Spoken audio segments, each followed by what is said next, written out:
ఆడలేక మధ్యలో ఓడింది అన్నట్టు 32ని 42కు పెంచినాం. మీరు 55 ఏళ్లలో 1% పెంచమంటే 1% పెంచమని కాంగ్రెస్ ముఖ్యమంత్రులు అడిగితే కూడా మీరు పెంచలేదు. మేము 32ని 42 పెంచినాం. 100 పని రోజుల్ని 125కి చేసినాం.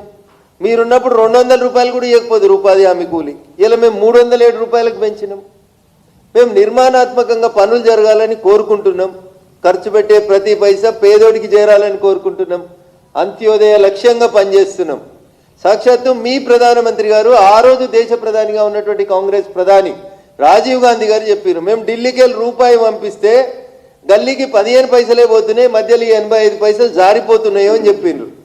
నరేంద్ర మోడీ గారు ప్రధానమంత్రి అయిన తర్వాత 99.99% ఎంజీఎన్ఆర్ఈజీఎస్ డబ్బులు నేరుగా లబ్ధిదారుల ఖాతాలలో వేసినాం. ఎక్కడ ఒక్క పైసా వేస్ట్ కాలేదు.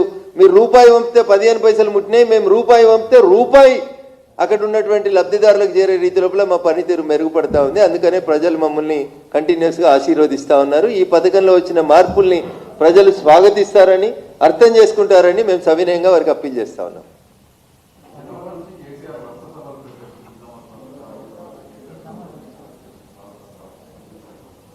సో 2 సంవత్సరాలు గడిచిన తర్వాత బావా బామ్మర్దులు మధ్యలో కూతురు పంచాయతీ ఇవన్నీ చూసిన తర్వాత రాష్ట్రంలో బీఆర్ఎస్ సర్పంచ్ ఎన్నికలలో 100 నుంచి 30కి పడిపోయిన తర్వాత ఏం చేయాలనో అర్థం కాక మళ్ళీ అందరు పోయి కేసీఆర్ని తీసుకొచ్చి ఏదో ప్రెస్ మీట్ పెట్టి ఇచ్చారు తప్ప దాంతో ఫలితం ఉంటుందని నేను అనుకోవట్లేదు. 10 సంవత్సరాలు మీరు ముఖ్యమంత్రి, తెలంగాణ ఉద్యమం జరిగినప్పుడు ఏడపోటీ చేయాలనో మీకు అర్థం కాక మీరు పాలమూరు పోతే పాలమూరు వాళ్ళు మిమ్మల్ని ఆదరించి 5 సంవత్సరాలు ఎంపీ చేసిండ్రు. 5 సార్లు పోలే నువ్వు పాలమూరుకి, 5 సార్లు పార్లమెంట్లో పాలమూరు సమస్యలు మాట్లాడలే.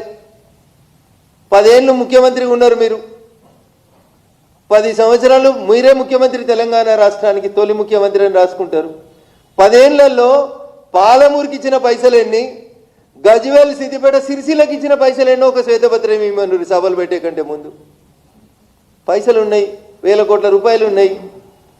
పన్నులు ప్రజల దగ్గర నుంచి వసూలు చేసుకున్న పార్టీ ఫండ్ ఉన్నది, పెడతారు సభలు. ఏమైతే అన్న జూబ్లీహిల్స్లో కూడా పెట్టిర్రు, కంటోన్మెంట్లో కూడా పెట్టిర్రు, అయినా ఏం కాలేదు. రేపు కూడా ఏం వాళ్ళతో అవుతుందని నేను అనుకోవట్లేదు.